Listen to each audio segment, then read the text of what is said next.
Welcome back. This is the last war of season 37. We are going up against NewN. Starting out on path 6 here.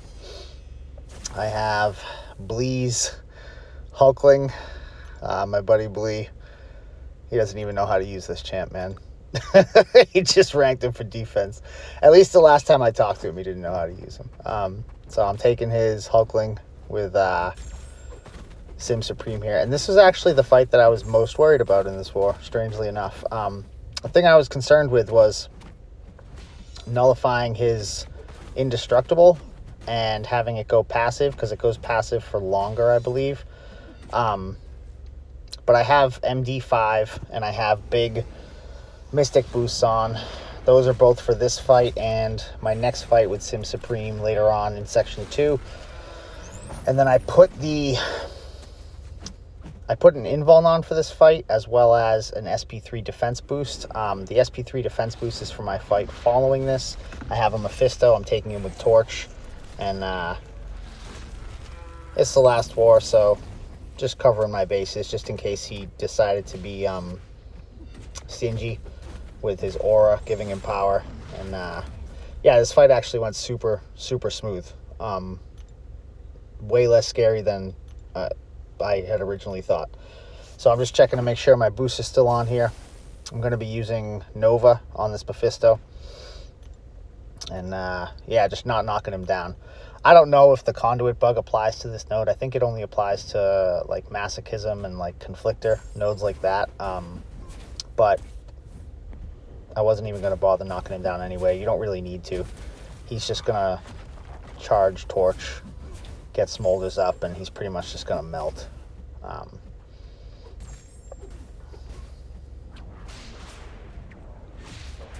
And down he's going to go in a second here. Pretty straightforward Torch fight. And then next up, this is the fight that on paper I probably should have been the most concerned with, but I was strangely not worried about it at all. I don't really know why. It seems eerie because it's hazard shift, and I'm taking it with a champion that is not immune to anything. And I've literally never fought Gore before other than EQ. I watched a video of an alliance mate doing this fight, and it looked super simple and super straightforward. I went and I practiced his special one just to get a feel for it, how far back I had to be, all that fun stuff, and decided that I was just going to bait special ones. And the original plan was to SP3 and then SP2 intercept. But I'm trying to bait a special one out of him right now, so I don't want to throw it at the moment. And he decides to throw it, and by the time he finishes it, I'm back to my special 3. So I think at this point in the fight, I decided that if there was no real opening for me to get a special 2 intercept, I was just going to stick to special 3s the whole time, because it felt really, really safe. So this node has one eye open on it, so I could bait a heavy, but I don't want him to hit my block when he has his debuff buff things there, because he'll apply DOT to me through block.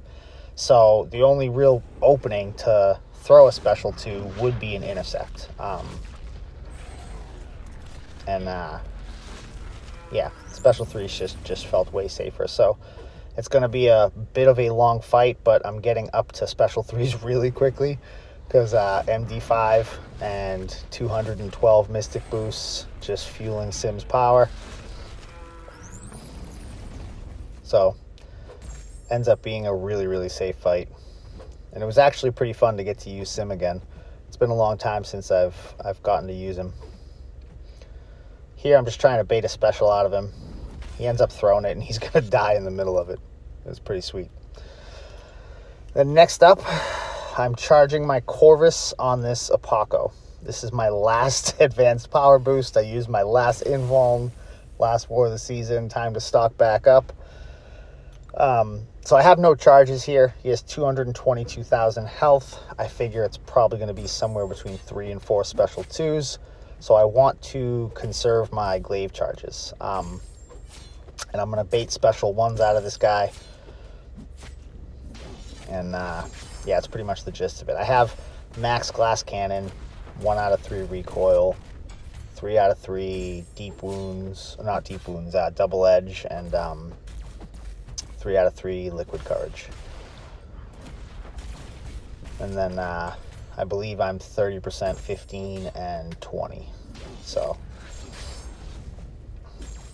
now occasionally I have to hit his block to take those Nerves of Steel armors off. Corvus's armor breaks don't remove them, but I really thought that special 2 was going to kill him there. Brought him to 2%. Not really that big of a deal.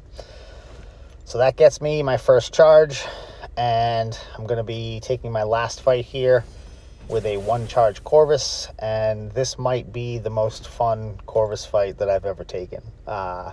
It's literally just 3 special 2s in a row once I reached my special 2.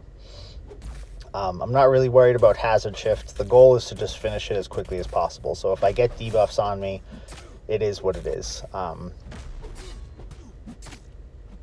I just want to reach my special 2 as soon as possible, and I don't really care if he's going to throw specials or not.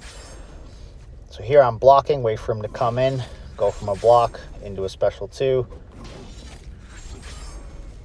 chain my last special 2, fight's over. So we ended up winning this one. New Nation didn't have a reason to push.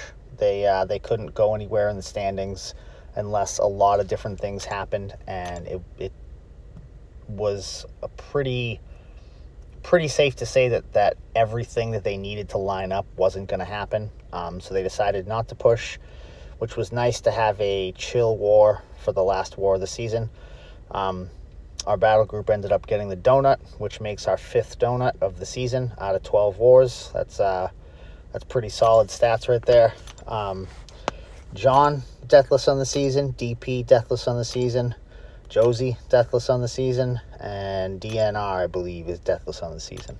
So congrats to those guys. Awesome fucking season for them. And yeah, I think I'm going to go check the war stats here in a second. Yeah, here we go.